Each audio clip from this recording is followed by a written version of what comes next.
Os jogos em São Paulo só ocorrerão à tarde, o que facilitará a locomoção dos torcedores fora dos horários de pico até o estádio. As cidades sedes também decretaram feriado ou ponto facultativo nos dias de partidas. Mas, além disso, quais as mudanças e medidas tomadas para que não haja um caos no transporte público durante a Copa?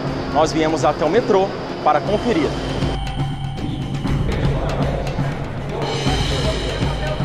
A nossa capacidade vai ser de 90 mil entradas e que está acima da capacidade do estádio. Essa capacidade de 90 mil, ela é por hora? Isso. Vai ter o Expresso Copa, dedicado para o jogo, que sai da Estação Luz da CPTM. Ele vai estar à disposição, já vai estar liberado 3 horas antes do jogo. Todas as estações estão com a comunicação visual, como você vê aqui, com as informações básicas bilíngues. Funcionários foram treinados, a gente tem quase 500 empregados que estão capacitados para atender também em inglês. Vão ser distribuídos mapas bilíngues com toda a informação da rede e também o guia do torcedor. Então a gente não vai passar vergonha? Não, não vamos. Agora são 11h20 da manhã, eu vou sair da Sé, vou até o Corinthians Itaquera para ver quanto tempo o usuário vai levar em média para chegar até a estação do estádio. Vamos lá.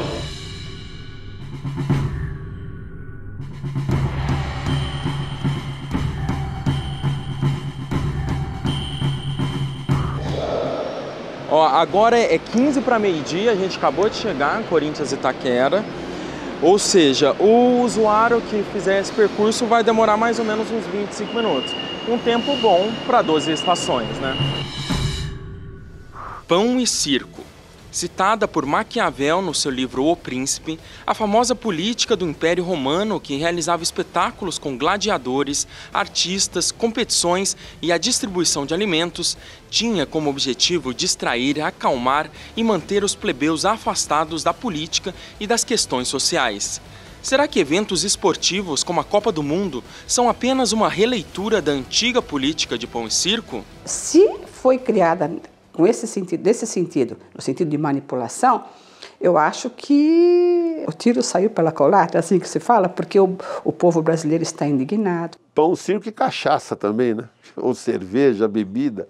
Mas eu acho que eles dominam totalmente a população, não dando a cultura, a educação que o povo brasileiro merecia, né? E merece.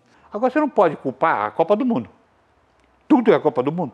Tudo é o futebol. Não, tudo que qualquer problema é Copa do Mundo. Pô, não, eu não vejo o circo, eu vejo realmente, sim, a possibilidade do Brasil fazer uma boa Copa. Acho que na poesia de Carlos Drummond de Andrade, né? Pão e circo, Roma imperial se escarrapacha no anfiteatro da avenida, gesticulam virgens, semivirgens, virgens em todas as frações. O carnaval é mais pão e circo do que o futebol. E a população já sabe. Acabou a Copa do Mundo, acabou. O Brasil ganhou ótimo, parabéns. Tomar um remedinho aqui, curar minha ressaca. Bom, eu vou trabalhar porque a minha vida não mudou nada com a vitória do Brasil. Estamos percebendo que não há mais só os que aplaudem. Já estamos vendo também uma plateia que aponta. E isso é saudável. Eu acredito no povo brasileiro. Eu não acho que ele vai aceitar mais um pedacinho de pão, né? E não acho que esse pedacinho de pão vai convencê-lo com tanta facilidade. Nas proximidades do Pacaembu e do Itaquerão, a confiança na seleção é evidente. Tá com fé que o Brasil vai ganhar? Com certeza, vai ganhar. Espero que eles ganhem, né? Jogue bem. Eu espero que eles se esforcem para isso. Estou esperando de ser campeã esse ano. Se o homem já tem esse gosto da competição, de quem chega primeiro, de quem vai ser mais rápido, etc.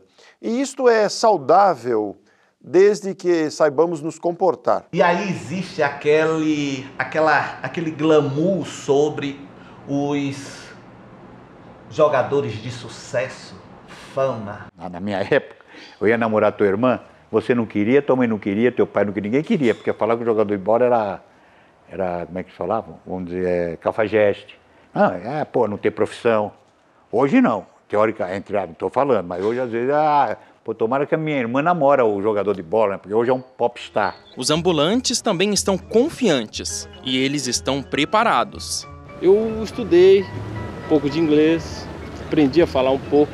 Qual que vai ser a abordagem, então? Hi, my friend, sorriso no rosto, né? Que é essa coisa brasileira que eles gostam. Yes, ok. Oh, good boy, goodbye, good morning. Aprendeu já algumas palavras? Sim. Yes. Mas como que você vai fazer para driblar? Porque vai ter um cerco, né? Só os comerciantes autorizados que vão conseguir ficar próximos da arena. Claro. Eu virei aqui como torcedor, com meus cabidezinhos, tentar vender, assim, na sacola preta. Olha aqui, camisa do Brasil. Com o coração batendo a mil, é taça na raça Brasil. Mas a paixão pelo futebol não fecha os olhos deles para as mazelas do Brasil. Poderia ter revertido tudo na saúde, principalmente, que é péssima no Brasil. Está precisando de médico. Primeiro no social, depois na Copa do Mundo.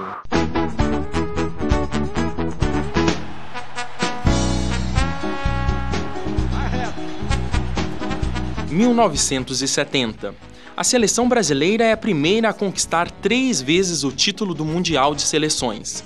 O campeonato, realizado no México, era pela primeira vez transmitido pela televisão para o povo brasileiro. Com grande repercussão na mídia, o tricampeonato é usado como propaganda política do regime militar. Ao comando de Zagallo, o Brasil tem uma atuação legendária com figuras como Pelé, Rivelino, Tostão, Jairzinho, entre outros. Enquanto o povo ia ao delírio com as vitórias e o governo de Médici se vangloriava com o chamado milagre econômico, nas cadeias, os prisioneiros políticos eram torturados, mortos e desaparecidos. Nas rádios, o hino da Copa evocava aos 90 milhões de brasileiros. Pra frente, Brasil! Todos juntos vamos pra frente, Brasil! Salve a seleção! De acordo com alguns pesquisadores, na história contemporânea, o uso da imagem da seleção brasileira em 1970 só perdeu para a propaganda do regime nazista nas Olimpíadas de Berlim em 1936. Quando nós participamos de um evento esportivo e conquistamos uma boa colocação, nós costumamos divulgar essa boa colocação. Isso é positivo. Mas, infelizmente, o ser humano utiliza também essa necessidade de divulgação e essa capacidade que nós temos de divulgação e manipulação de uma forma negativa. Eu, honestamente, fico me questionando. Um Médici, um Hitler, eles podem não estar numa situação ruim. Isso choca, né, as pessoas? Como não? Porque eles podem não ter arrependimento algum. Eles podem ainda não estar em nenhum processo de reajuste, estar lá nos seus guetos, porque não se sentem culpados. Apesar das dúvidas e descrenças que o Mundial está levantando na população brasileira, o clima de festa ainda reina em alguns lugares. Exemplo disso é essa vizinhança em Guarulhos, que se reúne há mais de 6 Copas para colorir a rua e torcer pelo Brasil.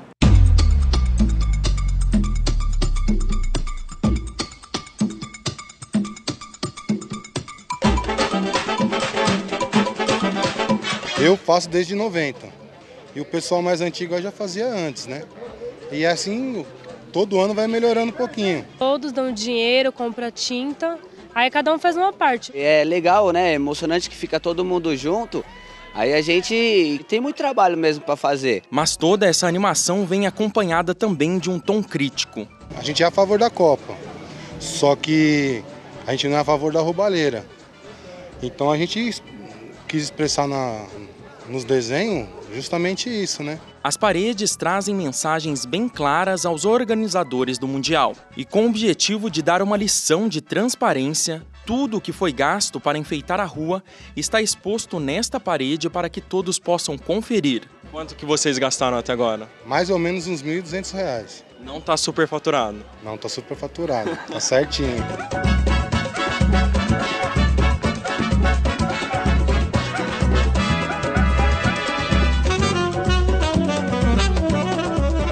Nós viemos até a casa de um dos maiores amantes do futebol. Ele é José Renato e tem, olha só, um certificado do Guinness com a maior coleção de memória de futebol do mundo, né? Então, essa paixão começou com o amor que o meu avô tinha ao futebol, né? O meu avô fundou um time de futebol. Ele guardava os jornais que falavam sobre o time. Isso tinha 5, 6 anos de idade, né? Nem dava tanto valor assim aos jornais, mas ia guardando. E com isso foi guardando jornal primeiro, depois pôster de time. Hoje, após 34 anos de coleção, ele já possui mais de 25 mil itens, entre livros, revistas e jornais. São 5.600 jornais. Aqui você tem um dos itens mais curiosos, né? É um item curioso, é um pouco raro, é um álbum da Copa de 58. É um álbum que foi lançado depois do título. Esse aqui é o primeiro jogo que o Brasil fez em Copa do Mundo. Certo? É o registro original, de 24 de julho. No Uruguai, exato. As traves ainda quadradas, assim. E eu gosto muito de história de Copa, já lancei até um livro sobre Copa do Mundo. Apesar de ser sua grande paixão, José Renato também não está satisfeito como a Copa está sendo realizada no nosso país. E se você é daqueles que acreditam que política, religião e futebol não se discutem, José Renato é a prova de que podemos ser apaixonados e críticos ao mesmo tempo. Eu posso muito bem adorar o futebol como um esporte, perpetuar a memória dele e ter uma visão extremamente crítica com relação a ele, inclusive com relação ao meu time, se for o caso. O fanatismo em qualquer campo também é sinal de desequilíbrio. Quem está fanático está embotado. Está embotado emocionalmente, a sua cognição está prejudicada. Então ele está adoecido. Eu não tenho ídolo. Se você tem um ídolo, um cara que você acha um herói e tudo, você acaba por aceitar tudo que ele faz, né? E eu não estou para aceitar tudo que ninguém faz, a não ser que seja eu mesmo. Idolatria pode causar grandes prejuízos, como suicídios, como crimes, tragédias. Haja visto as nossas torcidas aqui no Brasil, esta decepção das brigas de torcidas, este exagero, esse descontrole coletivo quando há uma contrariedade de uma torcida que agride outra. Se tivermos que idolatrar alguém, que seja Jesus, que ele seja o nosso modelo. De um lado, estádios luxuosos, bilhões de reais em investimentos e recepção de primeira classe. De outro, pacientes internados em macas, colchões e cadeiras pelos corredores dos hospitais. Uma fiscalização feita no começo deste ano pelo Tribunal de Contas da União apontou que em 80% dos hospitais públicos faltam médicos e enfermeiros e mais de 60% deles estão superlotados. Nas escolas públicas brasileiras, a situação também é grave. Falta saneamento básico e professores lutando por melhores salários. Esta é a realidade da saúde e educação brasileira. Um grande paradoxo para o país do futebol. Eu escuto desde pequeno os políticos que estão no governo falando que eu vou dar segurança, saúde, transporte, moradia. Para mim essas 4 coisas, né, que é importante, que a gente escuta. Até hoje não aconteceu. Mas claro que eu não queria a Copa do Mundo, também se me garantia essas coisas todas. Eu falei, não, eu prefiro isso aí. Deixa uma Copa, quando tiver essa segurança, essa qualidade de vida, tudo que nós temos, aí se faz uma Copa do Mundo. A culpa é do povo, é nossa. Os governantes só manipulam, conduzem de acordo com seus interesses esta massa ignária. Tem uma teoria que diz que os espíritos de luz estão encarnando aqui na Terra, na área da saúde, para alavancar, né, tecnicamente falando, trazer todo o sucesso e desenvolvimento necessário. Na área da educação, para nos auxiliar no sentido de nos conscientizarmos mais do nosso papel enquanto espíritos aqui na Terra, e na área da comunicação. E no próximo bloco, relembre, Chico Xavier desencarna na festa do Penta. E veja também o turismo sexual e o tráfico de drogas durante a Copa. A gente já volta.